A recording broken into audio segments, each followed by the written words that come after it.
Voilà. Il y aura du surmenage à Canal du Séduisi. Voilà, on revient pour le troisième volet. Alors justement, on va conclure sur la partie de l'octroi de mer et donner vos rendez-vous aussi, c'est important puisque votre combat continue. Hein. Et alors, ce que j'aimerais faire, vous n'avez pas répondu, et j'aimerais que nos amis aussi répondent, sur le coût de ce sacrifice. Qu'est-ce qu'on voit? On se sacrifie, on participe à l'effort, mais on voit quoi? Qu'est-ce qu'on voit? Est-ce qu'il y a des choses qui ont été bâties?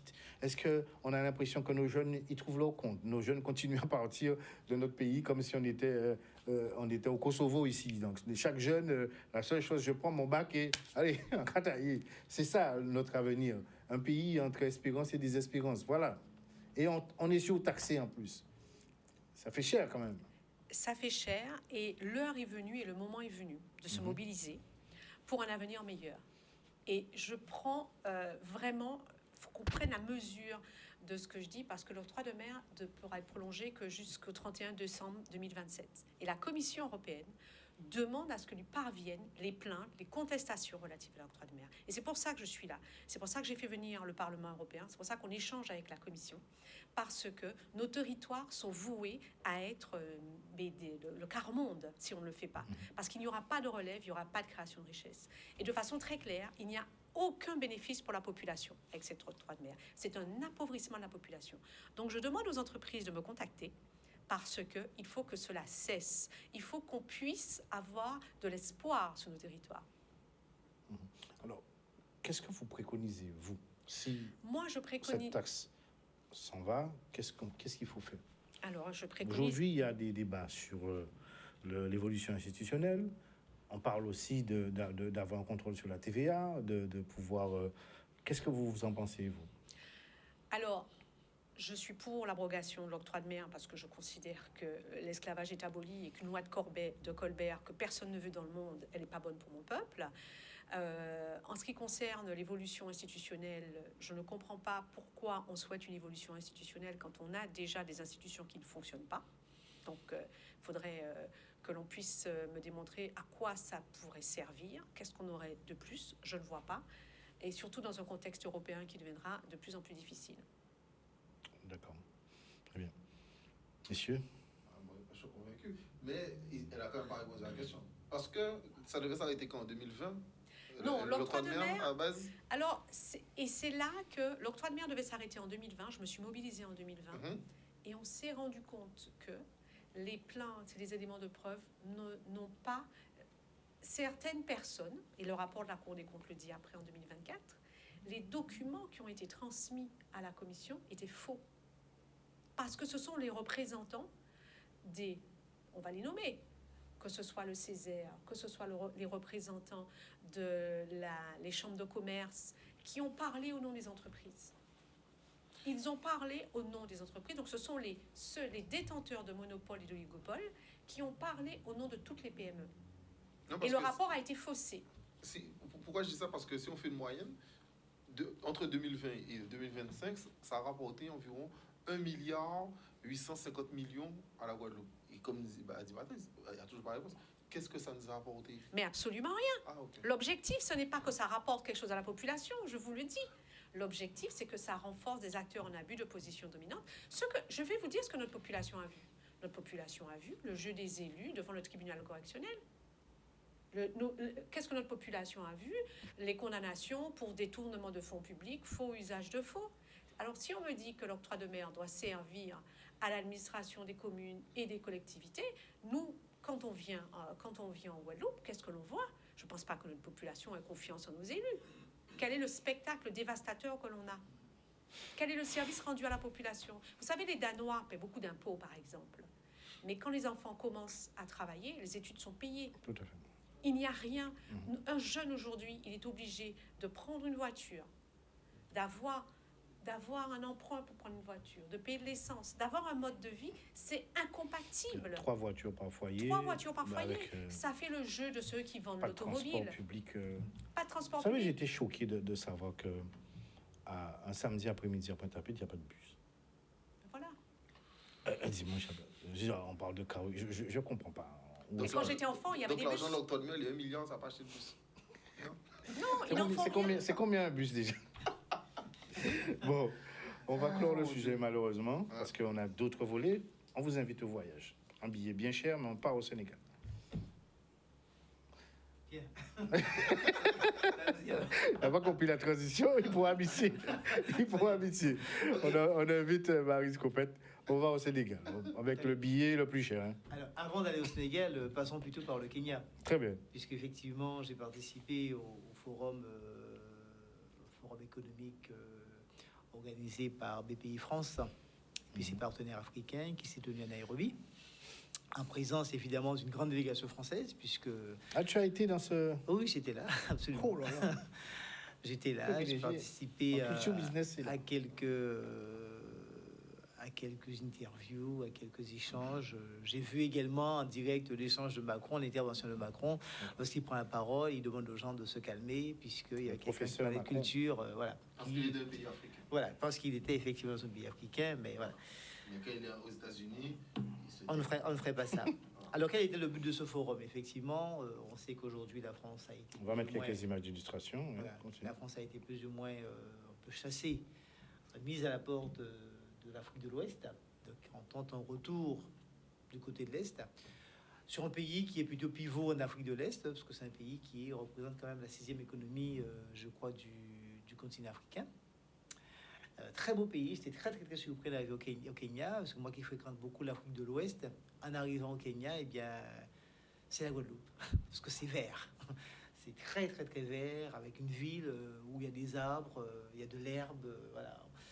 Et puis une température très agréable, parce qu'on peut bien s'habiller au Kenya, il fait maximum 26 degrés. Et le soir, il fait frais. Donc il n'y a pas de climatisation, voilà. L'objectif de ce forum, c'était effectivement de parler avec les Africains d'une manière générale, tenter un retour, puisque le président et sa délégation étaient composés de grands chefs d'entreprise, Orange, Dassault, etc., Eutelsat. Et l'idée, c'est de pouvoir vendre le savoir-faire français, trouver en tout cas des pistes de collaboration entre l'Afrique. Alors, ça me gêne un peu lorsqu'on parle de sommet France-Afrique, parce que la France est un petit pays de 60 millions d'habitants. On parle d'un continent avec plus de 3 milliards, 1 milliard de personnes, donc le rapport n'est pas le même. Mais en tout cas, bon, soit, passons dessus. Et l'idée, c'était vraiment de dire comment est-ce qu'on investit. Il y a 14 milliards en tout cas qui sont promis aujourd'hui pour pouvoir développer des projets communs. Le président kenyan, il semble être très enthousiaste, hein, en disant voilà, on va collaborer avec la France. C'est vrai qu'il y a tout à fait les réseaux d'assainissement, les transports, le port en eau profonde, etc. Donc là, il y a quelques annonces qui ont été faites, notamment l'investissement de Bolloré, c'est CGM, qui va donc construire un port en eau profonde au Kenya. Donc beaucoup de choses ont été dites, beaucoup de promesses ont été faites. Maintenant, il faut voir. Et moi, j'ai interrogé également l'homme de la rue. Les gens sont plus ou moins mitigés, puisqu'ils se disent ok, mais on se méfie quand même. On voit ce que ça a donné à l'ouest. On ne voulait pas que ça nous arrive. On ne veut pas que les gens arrivent avec des valises d'argent ou faire monter le coût de la vie, parce que le coût de la vie au Kenya est quand même bien bas. Très bien. C'est vrai, bien bas. Donc, les gens sont très mitigés. Quel est le niveau d'éducation de la population? Alors, les gens sont très éduqués là-bas, puisque les gens sont instruits, ils vont à l'université très tard aussi, d'accord. J'ai rencontré plusieurs étudiants, en tout cas, qui étaient prêts, en tout cas, ils ne sont pas prêts à quitter leur pays, par contre, ils veulent travailler au Kenya, d'accord. L'immobilier, c'est un plein boom, beaucoup de résidences luxueuses, beaucoup de Airbnb, beaucoup de voilà, ils misent vraiment sur le tourisme, à y faire venir les gens. Ben, ils ont sur le tourisme autour du safari. On n'est pas très loin également du Kilimandjaro, on n'est pas très loin de la Tanzanie, donc forcément les safaris dans les savanes, etc. Il y a vraiment de quoi faire, il y a vraiment de quoi découvrir au Kenya. En tout cas, moi j'ai été enchanté de ce voyage. Moi j'aimais le Sénégal, mais j'ai adoré Nairobi et je me suis dit, ben oui, il va falloir retourner. Et de point de vue économique, je pense qu'il y a une carte à jouer, en tout cas, pour la France, c'est sûr. Mais elle n'est pas la seule. Il y a la Turquie aussi qui est présente. Il y a les Russes qui sont là. Les Américains sont là. L'Algérie là. Le Maroc aussi. Donc forcément, tout le monde veut que ce soit un peu sur précaré. Et je pense que quelque part, au Kenya, tout le monde regarde des choses. Le président kenyan, William Ruto, paraissait vraiment très, très, très enthousiaste en disant, ben oui, mon frère Emmanuel, etc. Mais on sait que le pays est aussi gangréné par la corruption au Kenya. Donc forcément, on va voir comment les choses vont se dérouler. Mais en tout cas, c'était un très beau sommet. Il y avait aussi un contre-sommet aussi, puisque les ONG ne sont pas en reste. Hein. Elles veulent aussi se faire entendre et dire qu'il n'y a pas que l'économie dans un forum, il y a aussi les associations, il y a aussi les personnes. Est-ce qu'on parle des personnes? Voilà. Ils ont parlé beaucoup du sport aussi dans le sommet. Quels étaient les objectifs? Alors aujourd'hui, sur le sport, ça peut être, comment dirais-je, un levier, hein, parce qu'on sait que les Kenyans, forcément, ce sont des hommes du marathon. Hein. D'ailleurs, dernier record du monde du marathon, c'est moins de 2 heures. Donc c'est pas mal, 42 km 195. Ce qu'ils pensent aujourd'hui, c'est que ça va être un vrai vecteur et que chacun, effectivement, devrait s'investir. L'État devrait s'investir davantage, en tout cas, pour favoriser non pas que des champions. Et puis, on espère, en tout cas, voir dans quelques années des Kenyans sortir un peu de l'ombre. Mais le sport, si tu veux, ça a été évoqué. J'ai entendu des choses sur le sport. Il y avait aussi pas mal de choses sur... j'ai participé plutôt à des bilatérales avec d'autres personnes. Mais l'idée, c'était de se dire... c'était une grande messe avec plusieurs volets.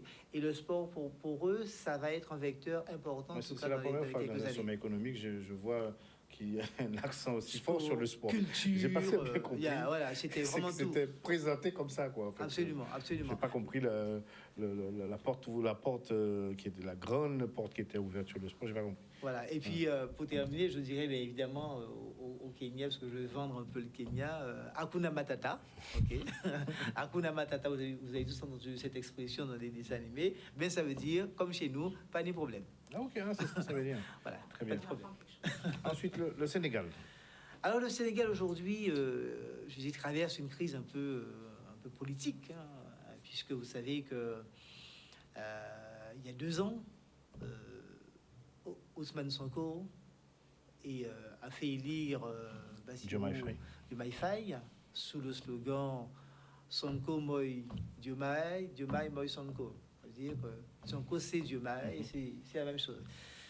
Au fil du temps, on a vu une sorte de dichotomie se mettre en place jusqu'à... on l'attendait, hein, les hommes de la rue, en tout cas, les milieux dans lesquels j'étais, attendaient soit l'éviction, soit la démission, soit l'arrestation même. Soit l'arrestation même. Ah bon, d'accord. Ouais, absolument. Certains parlaient même d'arrestation ce qu'il appelle le PM là-bas, l'arrestation du PM, parce qu'il est parti en croisade, visiblement, contre l'homosexualité dans le pays. Ça a été vraiment très virulent. Et ils ont arrêté un de ses amis proches qui se trouvait être homosexuel. Et lui disait, bon, je ne suis pas au courant, je ne sais pas. Donc, il a été évincé de son poste de Premier ministre. Et quelques jours après, pouf, il revient en tant que président de l'Assemblée nationale. Donc, le ancien président a démissionné et il revient. Et lui dit dans son discours, finalement... son parti qui est le PASTEF, donc c'est le président. Il faut savoir que le président de la République est issu du PASTEF et Ousmane Sonko est du PASTEF également. Et il dit qu'on ne peut pas faire du PASTEF sans le PASTEF. Donc le gouvernement, nouveau gouvernement nommé par le président, il n'y a pas de membre du PASTEF. Et Sonko dit, voilà, nous sommes dans une situation vraiment inédite et certainement très singulière au niveau mondial, puisque l'opposition est issue de la majorité. Donc c'est intéressant à regarder, puisqu'on se dit, mais comment vont-ils faire? Est-ce que chacun va rester dans son précaré en disant, le président, je m'occupe, comme font tous les présidents, des affaires étrangères, je donne le cap? Parce que moi, au niveau de l'Assemblée nationale, je contrôle juste l'action du gouvernement. Bon, on sent bien qu'il y a une friction et une certaine quand même... Qu'est-ce qui a mis le feu aux poudres? Est-ce que on parle beaucoup de la relation de Diomaye Faye avec l'ancien président? Déjà, l'une des cadres du gouvernement de Macky Sall allait être recruté par Diomaye Faye, ce qui était un affront elle a été recrutée. Pour les membres du PASTEF qui se disent que c'est Macky Sall qui a mis justement, c'est parce que Diomaye Faye était aussi en prison. vous venez de dire. Absolument. Donc on a du mal à comprendre comment il y a des associations possibles entre l'ancien ennemi qui devient l'ami. Et voilà. Et là, on a un nouveau gouvernement qui est fait avec des membres qui sont aussi issus de l'équipe Macky Sall. Donc on sent est-ce qu'il y a un retournement de veste. Mais parce que ce qui m'intéresse, c'est de savoir comment la population perçoit tout ça. On a l'impression que la population regarde et qui reste toujours fidèle à Sonko, malgré tout. Comment tu as perçu ça?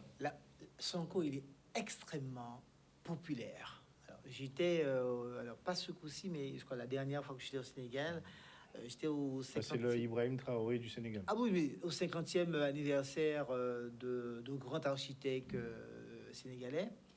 Et Sonko a fait une apparition. Quand on a vu son visage sur l'écran, ben, la salle, c'était en plein air, la salle s'est figée. Ah ouais, Oui, c'est un dieu. Honnêtement, c'est un dieu, Ousmane Sonko. Quand il arrive quelque part, la salle se fige et ensuite ça chante. Et le programme est bouleversé. Il prend la parole et se décrit tout de suite. Ah oui, il est extrêmement populaire. Et c'est pas juste, c'est pas le président Macron. Quand il arrive, la jeunesse, je dis toute la population, il a fait peut-être aller 7000 personnes là-dedans. Les gens se sont levés comme un seul homme. Ah oui. Donc il y a cette ferveur. Oh non, moi je l'écoute. Avec attention et son intérêt comme moi, je vois ses paroles. Il y a cette ferveur autour de cet homme, mais ils n'ont pas réussi. Et c'est dommage parce que finalement, il y a, je veux dire, chez eux, il y avait cet espoir, en tout cas, qui était permis, qu'ils avaient suscité au niveau de la population. Ils ont fait certainement quelques petites erreurs, ça c'est clair. Ousmane est plutôt sur la ligne dure en disant je veux tout renégocier et je veux que le Sénégal soit un territoire souverain, autonome. Voilà. Lui, le président dit ben oui, mais les institutions, par exemple, le président dit je veux bien que le FMI vienne ou la Banque mondiale vienne nous aider un peu. Il dit non, on veut rester souverain. Mais c'est ça que je parlais de quel temps fort, parce qu'il y a eu justement la proposition du FMI. Ousmane Sonko était contre. Et Diomaye a demandé à ce qu'effectivement qu'il puisse contracter un nouveau prêt. Donc il y a ces éléments-là. Ça c'est parce que Macky Sall avait caché une dette et ils se sont rendus compte que le pays est trop endetté. Et le problème, c'est que s'ils n'arrivent pas à avoir les nouveaux prêts pour rouler la dette, enfin bref, à part intéresser de rouler la dette, mais pour rouler la dette, ça sera super compliqué pour lui de pouvoir appliquer le programme. Après, cependant, faut pas se mentir, enfin moi, quand il est arrivé, j'ai eu de l'espoir. Bon, 4 secondes. Franchement, au début, j'ai de l'espoir. Après, quand tu vois comment Diomaye Faye fonctionne, c'est comme pour Obama, tu vois que... pour Obama, non, jamais eu d'espoir pour Obama. Obama, même pas une seconde. Ah, pas jamais. Ah, ça, jamais. Les Américains, c'est les Américains. Voilà. Les noirs, asiatiques, ça reste des Américains. Toujours. Donc, Diomaye Faye, le truc, c'est que quand il est arrivé, on voyait que c'était quelqu'un qui était vraiment dans le compromis. Et Sonko, il est beaucoup plus, comme tu dis, dur, etc., pour pouvoir avancer. Et puis même la manière dont il parlait, Diomaye Faye parlait pour les Occidentaux, bon, on sentait qu'il n'était pas... Moi, c'est l'épisode pas du tout dans la rupture. Il a été aux États-Unis, j'ai halluciné. La posture du gars face à Trump, j'ai halluciné. Le gars, il était, on dirait, un gamin de 11 ans. Ben, totalement. Après, de toute manière, au-delà de ça, si Sonko n'était pas là, il ne serait pas président. Non, on est d'accord. Donc après, ça a aussi une... Je suis un peu méchant, mais c'est pas ça, mais c'est un peu une marionnette. C'est quelqu'un qu'on a pris parce que l'autre, il pouvait pas se mettre là, donc on l'a mis là. Mais sauf que dans le PASTEF, ça n'est pas une marionnette. Il affirme qu'il a co-dirigé le PASTEF et que ce sont ses pierres aussi. Non, mais c'est vrai, mais parfois on peut être, et c'est ce que certains ne comprennent pas, on peut être un très très bon lieutenant, mais ne pas être un bon président. C'est deux rôles complètement différents. Donc, quand tu dis qu'il n'a pas cette attitude, ce charisme, moi, je suis totalement d'accord. Je trouve qu'il est un peu plat comparé à quelqu'un comme Sonko, où tu le vois. Qui est bien, qui est à souligner, c'est que lors de l'élection à l'Assemblée nationale, à une seule voix n'a manqué à Sonko. Oui, tout à fait. Et ça, faut pas... Ça, c'est à souligner. Il a fait le plein des voix, 130 voix, je crois. personne, on aurait pu dire, bon, ben, quelques... Même l'opposition. Voilà, absolument. Pour lui. Voilà, ça veut dire que quelque part, il a cette légitimité qui s'est réaffirmée, qui s'est confirmée. Et il est maintenant, je pense qu'il va dérouler, il va contrôler certainement l'action du gouvernement. Ah oui, Résultat, c'est le numéro 2 du gouvernement. bien sûr. Le deuxième homme fort. Bon, absolument. Voilà. Oui, de l'État. De l'État. Et je pense que quelque part, il aurait peut-être dû prendre ce rôle dès le départ, peut-être se protéger, ne pas s'exposer, je dis, dans les affaires courantes du gouvernement, et rester à cette hauteur. Maintenant, on va voir ce que va faire le nouveau gouvernement. Maintenant, ce qui est à craindre peut-être, c'est qu'il ne soit arrêté, bien qu'il bénéficie maintenant d'une immunité, d'accord? Mais l'idée, c'est qu'il ne soit arrêté, et comme dans les pays africains, c'est l'exil. Ce qui est passé avec... Pas possible, je pense qu'à l'état actuel des choses, si il est arrêté, là, le Sénégal va exploser. C'est impossible. Il y a des gens. Il y a des gens. Juste une question que je voulais te poser.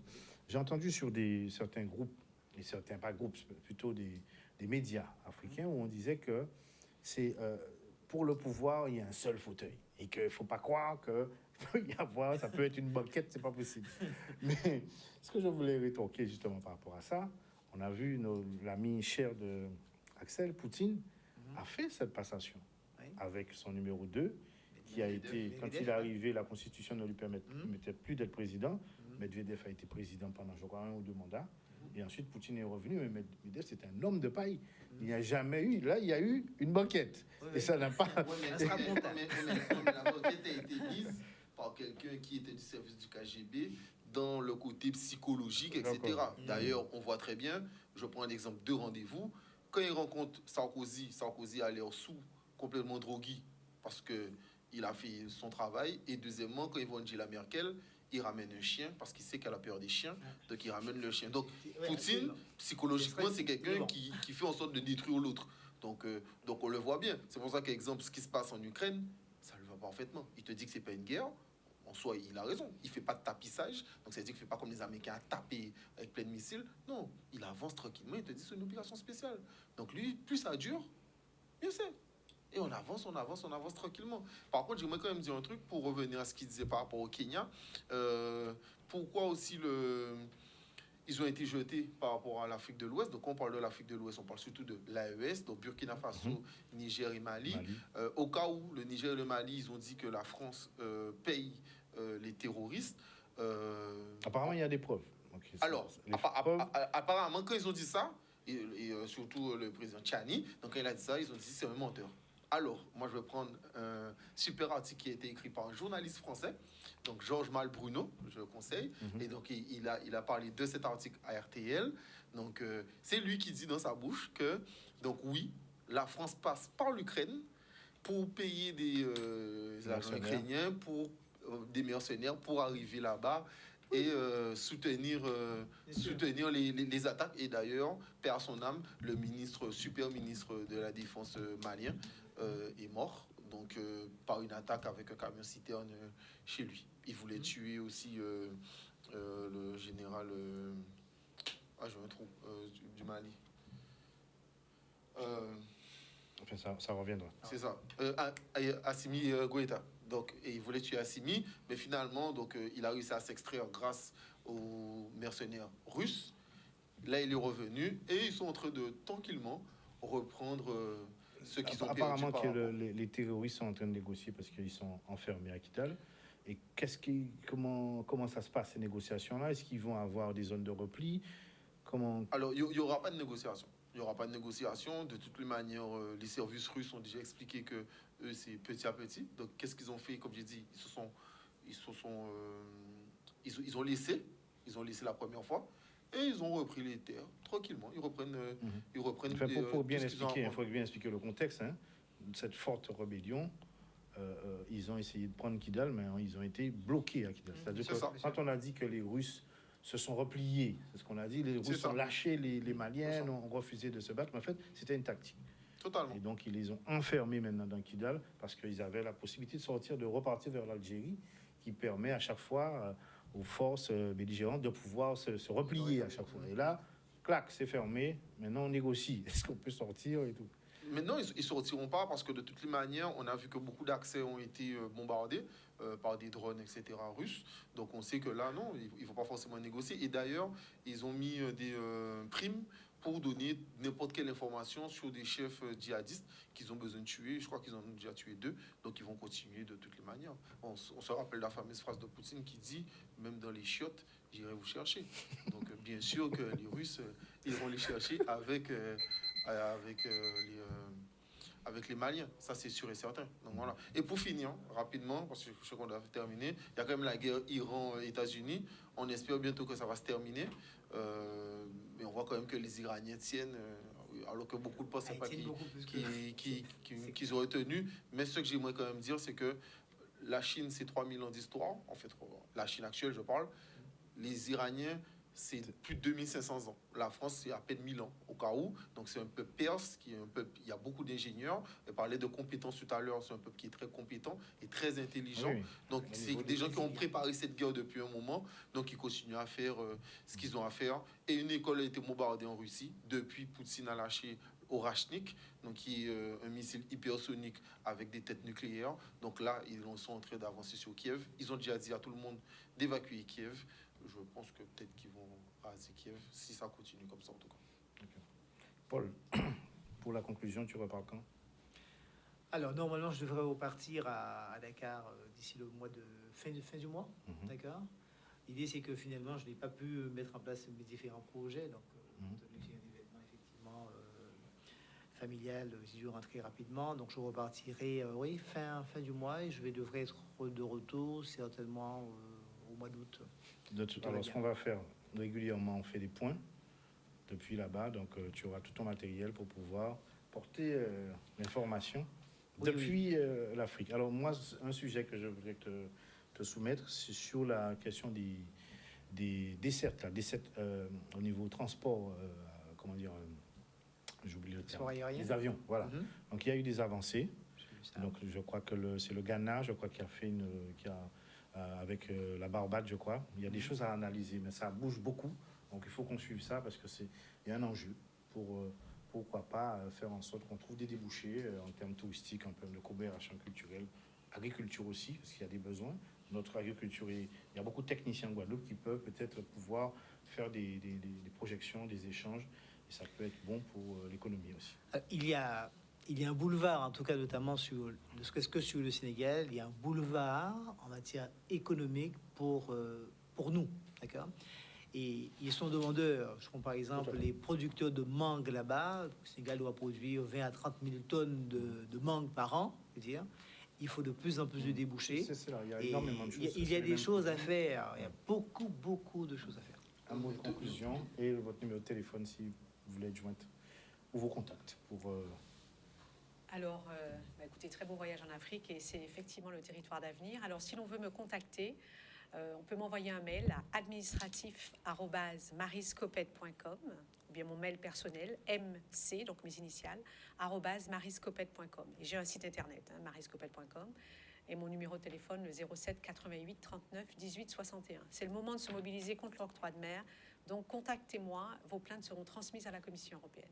Très bien. Bon, alors on se retrouve la semaine prochaine. On doit recevoir Monsieur Serva. On va parler de plein de choses, plein de sujets. Donc, Axel rigole déjà. Voilà, la semaine prochaine. Là, ce week-end, c'est le salon des seniors. Très intéressant. La silver economy, c'est un secteur aussi. Il faut que nos jeunes se concentrent et qu'ils aillent voir. Il y a énormément de perspectives d'emploi. Donc, Culture Business va traîner sa caméra là-bas. Salut, bon appétit à vous tous. À la semaine prochaine. Merci. Merci.